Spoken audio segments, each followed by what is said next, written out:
1980s में supreme court of India ने एक टर्म स्टैब्लिश की थी, रेयरेस्ट ऑफ रेयर केस, और ये उन केसेस को दी जाती है जहां पर जजेस को लाइफ इम्प्रिजनमेंट की सजा भी कम लगती है। रेयरेस्ट ऑफ रेयर केस का मतलब डायरेक्ट डेथ पेनल्टी होता है, और ये केस इतना ज्यादा एक्सट्रीम था कि इसने कोर्ट को फोर्स कर दिया था कि वो इसे रेयरेस्ट ऑफ रेयर केसेस के अंडर रखें। And by the end of the video you will understand why this case earned it. एंड अगर Interpol, international police organisation, CBI को टिप नहीं देता तो शायद ये केस कभी सामने आता ही नहीं, क्योंकि कल्प्रिट्स पिछले 10 साल से इंडिया में रहकर ही ये पूरा स्कैंडल ऑपरेट कर रहे थे बिना किसी के रेडार में आए, until they were finally caught by CBI। इस केस के कल्प्रिट्स दिखने में मोहल्ले के किसी रैंडम अंकल आंटी जैसे दिखते हैं, एकदम फ्रेंडली एंड वेलकमिंग, बट इनकी सच्चाई was exactly opposite. It was horrifying, disgusting and sickening। इस केस के reported victims were 33 minor boys, including some boys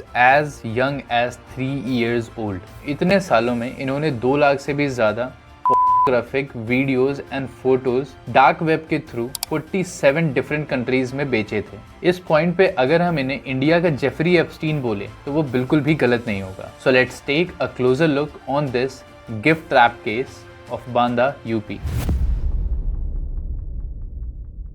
Ram Bhavan and Durgavati was a married couple। Ram Bhavan was a government employee and Uttar Pradesh irrigation department में वो एक junior engineer की post पर काम करता था। And Durgavati was a housewife। In 2010 and even today एक government employ की क्या रेस्पेक्ट होती है, उनकी क्या वैल्यू होती है, खासकर इंडिया में, ये मुझे बताने की जरूरत नहीं है। और इसी वजह से दुनिया के सामने राम भवन एक वेल रेस्पेक्टेड इंसान था, और इसी के साथ साथ he was well and soft spoken man, और वो दूसरे लोगों से बहुत ही ज्यादा इज्जत से पेश आता था। एंड उसकी बीवी Durgavati was equally welcoming and charming, और इसी वजह से उन दोनों की रेपुटेशन समाज के सामने काफी अच्छी थी। Ram Bhawan was a government employee and उसकी पोस्टिंग अलग अलग डिस्ट्रिक्ट्स में होती रहती थी, और गवर्नमेंट एम्प्लॉयज को कुछ पर्क्स मिलते हैं and accommodation quarters is one of them. But Ram भवन की एक पेक्यूलियर हैबिट थी कि वो जहां भी उसकी पोस्टिंग होती वो ये क्वार्टर्स ना लेके एक रूम या फ्लैट हमेशा रेंट पे लिया करता था। फैमिली ज्यादा बड़ी हो तो ये समझ आता है, बट उनकी फैमिली में सिर्फ वो दोनों एक दूसरे के साथ रहा करते थे। They never had kids. Yes, उनके कभी बच्चे हुए ही नहीं, और इसी वजह से ये दूसरों के बच्चों के साथ खेलते थे, उन्हें खाने पीने की चीजें देते थे, उनके लिए खिलौने लाते थे, और उनके साथ बहुत ही ज्यादा प्यार से रहा करते थे। और दूसरे पेरेंट्स इनको ऐसा देखकर शायद ये सोचते थे कि इनके बच्चे नहीं हैं, शायद इसीलिए ये हमारे बच्चों के साथ खेलते हैं, और वो सोचते थे शायद हमारे बच्चों में ये अपने बच्चों को देखते हैं। एंड इसी वजह से उन्हें दुर्गावती और राम भवन के इस प्यार दुलार से कोई भी आपत्ति नहीं थी, एंड वो लोग इन दोनों से सिंपैथाइज करते थे, और बच्चे भी इनसे मिलने के लिए बहुत ही ज्यादा उत्सुक एंड एक्साइटेड रहते थे, क्योंकि वो दोनों बच्चों को खाने के लिए अच्छा अच्छा खाना देते थे, फोन में गेम्स खिलाते थे, और जो बच्चे छोटे होते थे उन्हें ये खेलने के लिए खिलौने देते थे, और ये हमेशा ये मेक श्योर करते थे कि बच्चे खुश रहें, और इसी वजह से बच्चे उनके घर आना पसंद भी करते थे। और यहाँ तक कि कुछ बच्चे तो उन दोनों को सेंटा क्लॉज अंकल आंटी तक बुलाया करते थे। राम भवन ड्यूटी के बाद अपना फ्री टाइम अपनी बीवी के साथ पड़ोस के बच्चों के साथ खेलने में निकाल दिया करता था। उन दोनों ने अपना घर बच्चों के लिए एक ड्रीम प्लेस सा बना दिया था, जहाँ बच्चों को हर वो चीज मिल जाती थी जो उन्हें चाहिए होती थी, क्योंकि उन्होंने अपने ही घर में काफी ज्यादा खिलौने स्टॉक करके रखे थे, खाने की चीजें बहुत सारी स्टॉक करके रखी थी, एंड बहुत सारे फोन्स जिनमें वो बच्चों को वीडियो गेम्स खिलाते थे या वीडियो दिखाते थे, और इससे बच्चे काफी ज्यादा खुश भी रहा करते थे। 2010 से 2020 के बीच राम भवन की पोस्टिंग बांदा, हमीरपुर और चित्रकूट में अलग अलग जगह हुई थी, और हर जगह वो एक फ्लैट रेंट पे लेते और वहाँ के आस पड़ोस के लोगों की गुड बुक्स में आ जाते, एंड फिर वही सेम मोडस ऑपरेंडी यूज करते, आस पड़ोस के बच्चों के साथ खेलते थे एंड उन्हें खुश रखते थे। और बच्चों के पेरेंट्स ये सोचते थे कि शायद इनके खुद के बच्चे नहीं हैं, इसलिए ये इन बच्चों को इतना ज्यादा प्यार करते हैं। But the truth was very eerie and disturbing then this.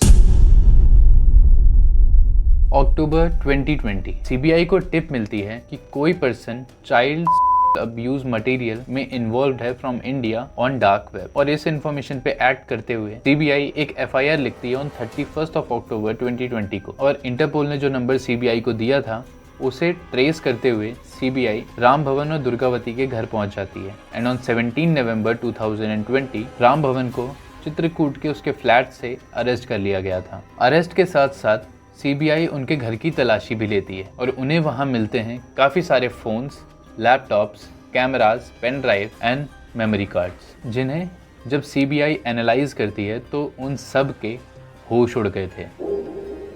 Ram भवन तो अरेस्ट हो गया था, बट उसकी wife was still not arrested, क्योंकि उसके खिलाफ कोई इमीडिएट एविडेंस नहीं थे that she is involved in this thing. लेकिन बाद में उसने कुछ ऐसा किया कि वो भी अरेस्ट हो गई थी। वो अपने विक्टिम्स को धमका रही थी कि वो किसी को कुछ भी ना बताएं, एंड वो अपने हस्बैंड के खिलाफ एविडेंसेस को मिटा रही थी। और इसी के चलते 1 महीने बाद ही सीबीआई ने उसे भी अरेस्ट कर लिया था। अब ये दोनों कस्टडी में थे और जब सीबीआई ने इनसे पूछताछ की तो जो इन लोगों ने कन्फेस किया वो सुन के सब लोग दंग रह गए थे। ये लोग लोअर इकोनॉमिक क्लास वाली फैमिलीज को टारगेट करते थे, क्योंकि फाइनेंशियली वीक होने की वजह से वो इनका कुछ भी नहीं बिगाड़ सकते थे, और अगर आगे कुछ होता भी तो ये पैसे देकर उनका मुंह बंद कर सकते थे। जैसे कि हर बच्चा अलग होता है, उसके अलग अलग लाइक्स एंड डिसलाइक्स होते हैं, तो ये बच्चों को अपने पास बुलाने के लिए अलग अलग तरीके इस्तेमाल किया करते थे। किसी को खाने का लालच देना, किसी को चॉकलेट का, किसी को फ़ोन का, और अगर बच्चा कुछ ज़्यादा ही छोटा है जैसे कि 3 साल का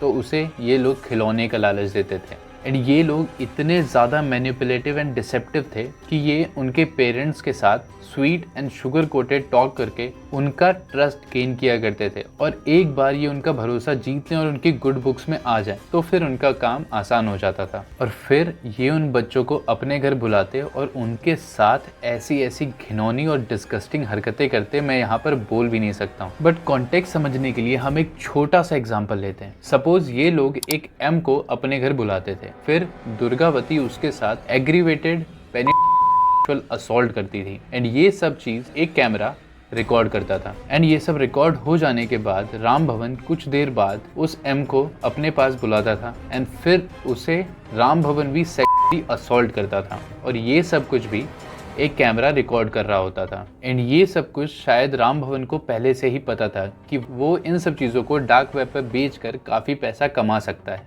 every video, every photo, every last of it, ये सब कुछ डार्क वेब पे बेचा जाता था, एंड उन लोगों को हर व्यू का काफ़ी पैसा मिलता था, और ऐसे ही इन लोगों ने लाखों में पैसा कमाया, वो भी सिर्फ एक एम से। तो सोच लो कि रिकॉर्डेड 33 एम से इन लोगों ने कितना पैसा कमाया होगा, एंड अनरिपोर्टेड 50 एम से कितना।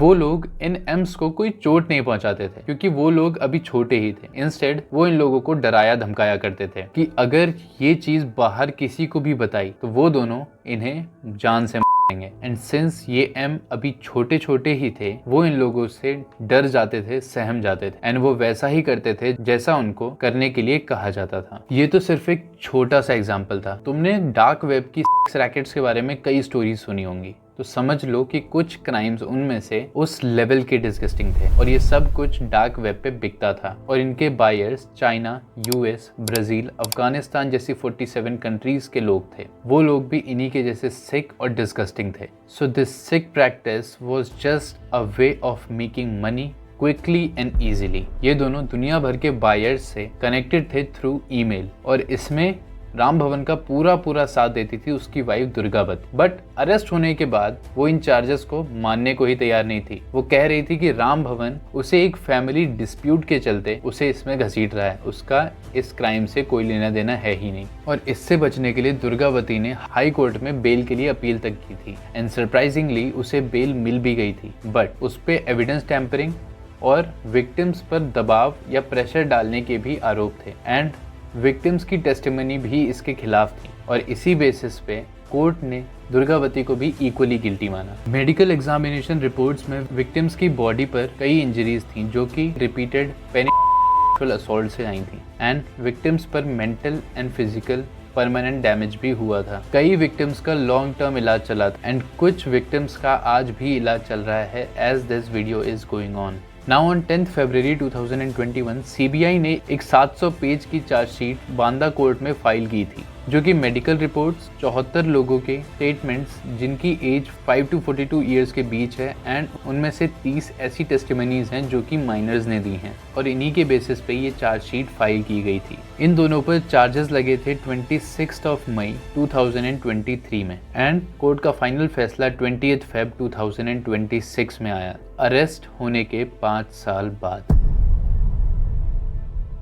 इन 5 सालों में राम भवन तो पुलिस कस्टडी में था, बट दुर्गावती, जो कि इक्वली भागीदार थी इस क्राइम में, वो बाहर नॉर्मल लाइफ जी रही थी। लेकिन फाइनल जजमेंट से सिर्फ 2 दिन पहले उसे वापस से अरेस्ट कर लिया गया था, क्योंकि विक्टिम्स की टेस्टिमनी से ये प्रूफ हो गया था कि Durgavati was lying and was equally involve in the crime. In testimonies में सर्वाइवर्स ने बताया कि दुर्गावती को ये सब पता था, क्योंकि जब राम भवन उनके साथ गलत काम करता था तो दुर्गावती सेम घर में ही रहती थी, बट वो कभी उन्हें बचाती नहीं थी। और कुछ विक्टिम्स के साथ तो ये अब्यूज सालों तक चला था। So this tells that she knew what he and she were doing, but she never care to stop him और हरसेल्फ। वो बच्चे जब चिल्लाते भी थे तो ये दोनों ऐसे बिहेव करते थे that everything is normal because it was normal to them.